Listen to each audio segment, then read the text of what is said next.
Hi guys! Welcome back again to my channel. At for today's video nga ay may nakita na naman akong loan apps na bago.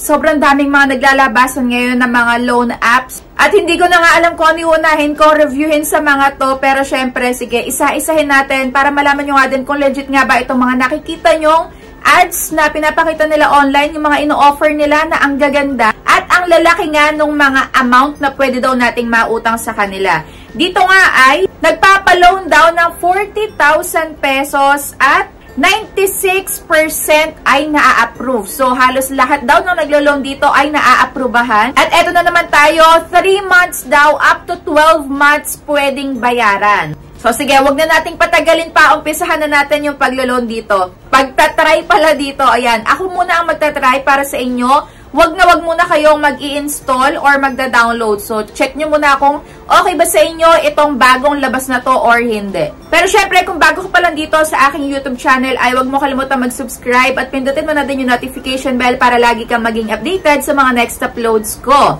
At sumali ka na din sa aking GCash giveaway every month at sa aking 2 cellphone giveaway. Kung paano sumali, kailangan lagi ka lang updated sa mga ina-upload ko at wag mo akong kalimutang i-PM sa aking Facebook page. So, ayun, naririnig nyo naman din yung aking background. Ayan, bumabagyo na. Pero syempre, ituloy pa rin natin itong pagre-review. At itong loan app nga na to ay ang Fast Peso Online Lending App. At currently, meron siyang 4.9 na ratings. Doon sa may ino-offer nila sa ads nila ay 40,000 pesos. Pero dito naman sa may pinaka-application nila, may nakalagay dito na 50,000 pesos naman. Ayan, biglang tumaas. Kaya sige, itatry ko na muna to. At malalaman din natin mamaya kung ito ba ay nanghaharas. Syempre, kung nagpo-post ba to online pagka hindi ka agad nakapagbayad. Ito na nga yung pinaka-homepage. So, ang maximum na talaga ay 50,000 pesos. At ito na nga yung mga sinagutan ko sa kanila. Verify identity, personal info, work info, contact info, at bank card info. So, ito na nga yung mga ID na pamimilian. At dito, hindi din sila mabusisi sa may pagpicture ng ID at sa may facial verification. Ayan, okay lang kahit medyo blurred.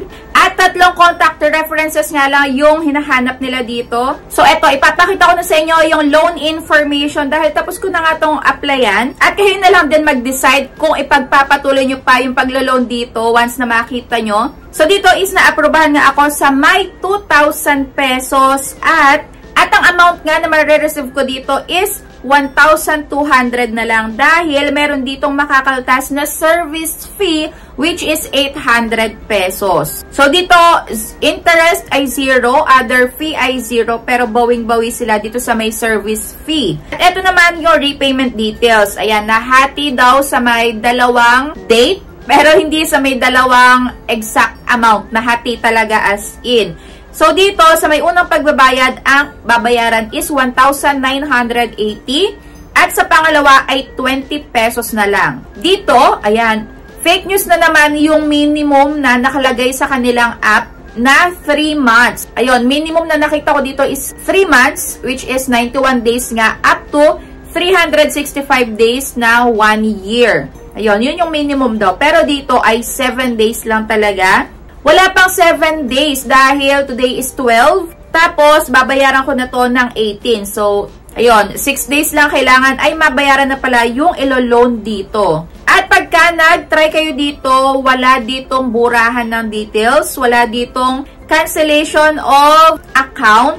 At nakita ko pa nga dito, syempre, nagpipindot ako sa kanilang app. May nakita ko dito na loan duration which is 121 days. Pagka nakakita kayo ng ganito na loan duration or haba ng pagbabayad nyo, ay wag muna kayong maniniwala agad. I-check nyo yung pinaka-exact date. So hanggat hindi nyo nakikita yung exact date, wag muna kayong maniwala. Kagaya nga nito.